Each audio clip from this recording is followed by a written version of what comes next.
Okay, everybody, welcome back. Hopefully, this will solve the microphone issue I was just having with the last video. If you were watching it, I apologize. I did not realize my boom mic was tripping out on me, and for some reason, wasn't giving me very good quality audio. So now I have to do this with my headset mic and noise canceling headphones, so I will probably mess up the speech a little bit. Okay, video number 2. This is how to tackle the anxiety that comes with calling in your clearance on VATSIM. I know a lot of people they view this portion of communication with ATC as the most difficult or the most stressful and anxiety-inducing. And hopefully by the end of this video, you're going to realize that it is probably the least stressful and complicated portion of flying on VATSIM. This should not worry you. This is the easiest thing you're going to be able to do. Because this doesn't require actually being able to fly your plane when, the rest of their trip, when they're giving you vectors and things like that, you're going to have to know how to fly your plane well, communicate back with ATC, and do what they tell you. This is the simple part, and I'll try to break it down so you guys don't stress out about it. The acronym you need to know for calling in your clearance is right here, CRAFT. Clearance, route, altitude, frequency, transponder, or your squawk. Other key information you need is make sure you get your ATIS information and you record where your stand number is. That is where when you're coming into the game and you're logging in, if you're flying on VATSIM, you can't start on a runway. You have to start at a stand or at parking. Make sure you write down where you're actually putting your plane because it helps ATC, especially ground, know where you are to help you taxi. Okay, so I'm just going to go ahead and briefly run through a scenario. In the last video we made where I showed you how to fill out and create a flight plan in SimBrief, we still have that same flight plan up, which was from Atlanta to Miami.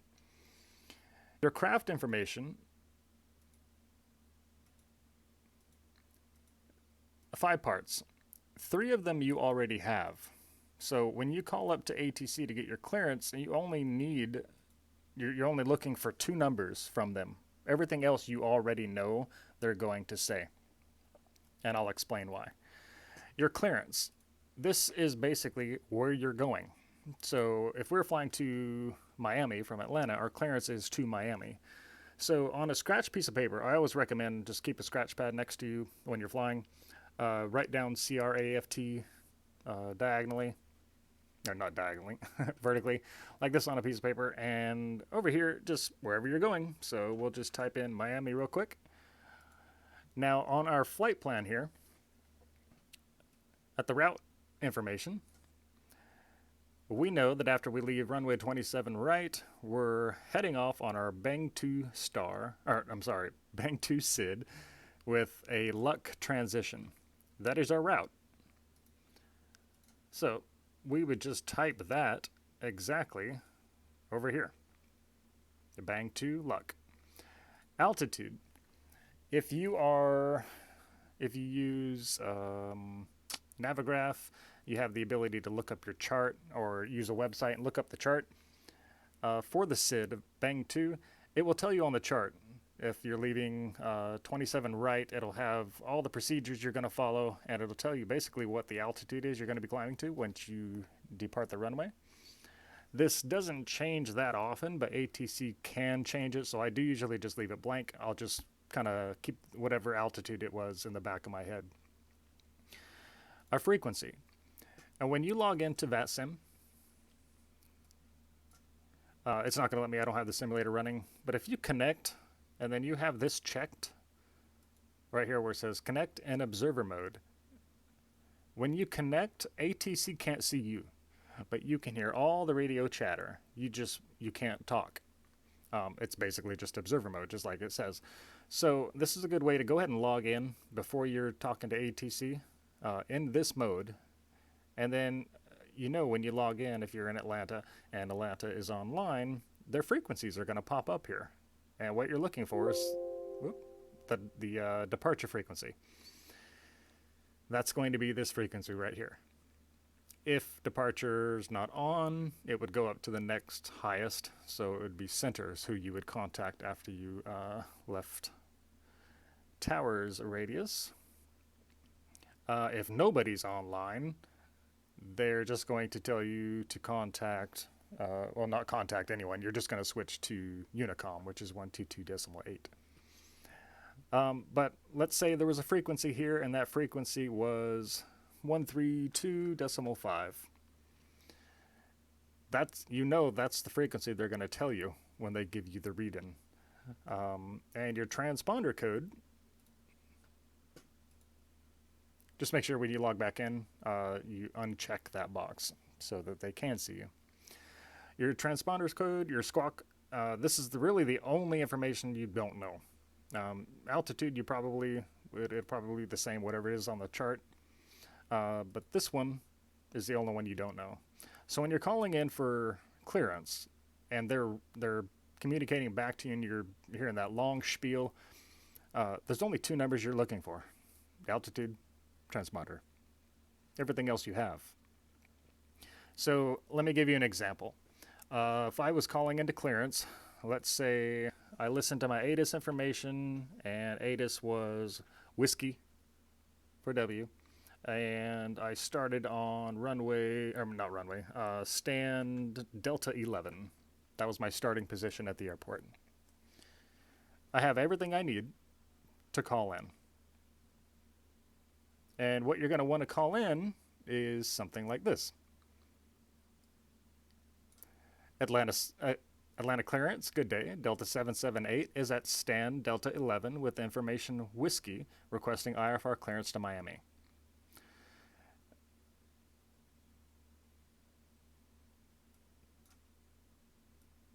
So once you have these two numbers, this is all you need to call in your clearance: your stand and the information.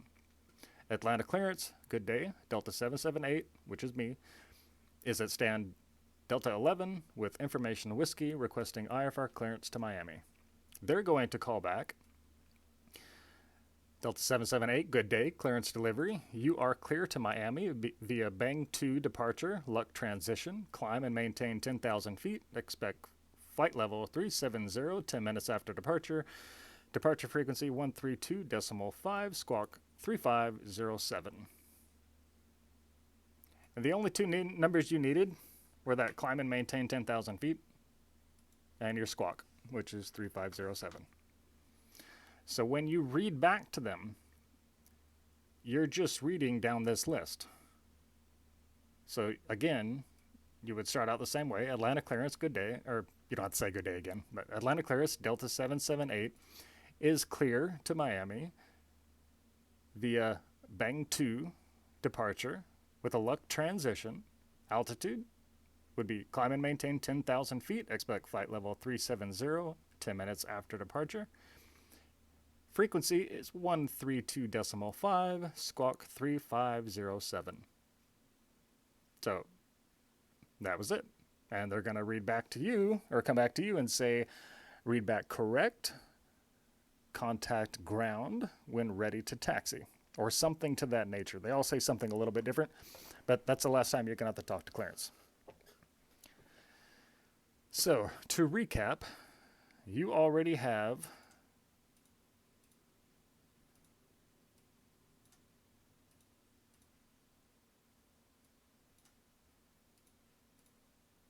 this information. So when you call in, these are the two numbers that you need: your climb and maintain whatever altitude and your squawk. So a good way to practice this is set up a flight plan like I've done here in SimBrief.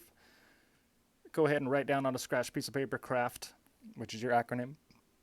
Write down all the information that you have.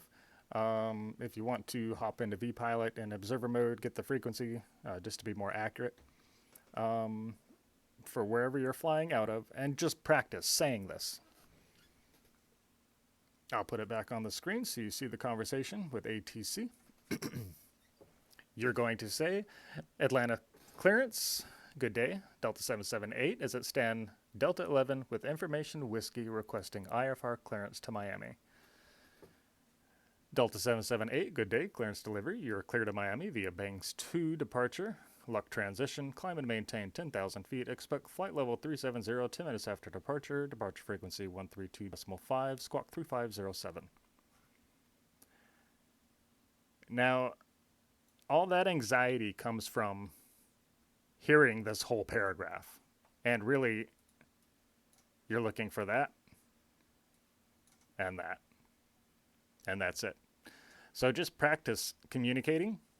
And I'll leave this up so, you can just pause the video, whatever you want to do. Write it down yourself. This is exactly how they're going to talk to you.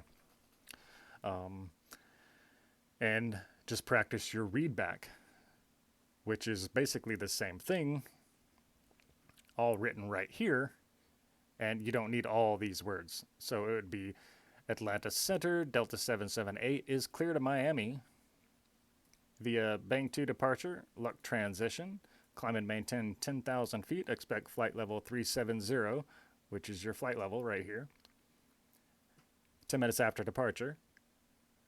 Departure frequency 132.5, squawk 3507. Read back correct, contact ground for startup and ready to push back. So I hope that was helpful. You can play it back as many times as you want to. Hopefully that relieves some of the anxiety you feel because and with a little bit of practice, you'll know everything they're going to say to you. So that just makes it that much easier to say it back to them. That's it right there. All right, I'm going to go ahead and prepare for video number 3. Feel free to use any of the information on here. If you have any requests, leave them in the comment section, any feedback. And I will catch you guys in the next video. Take it easy.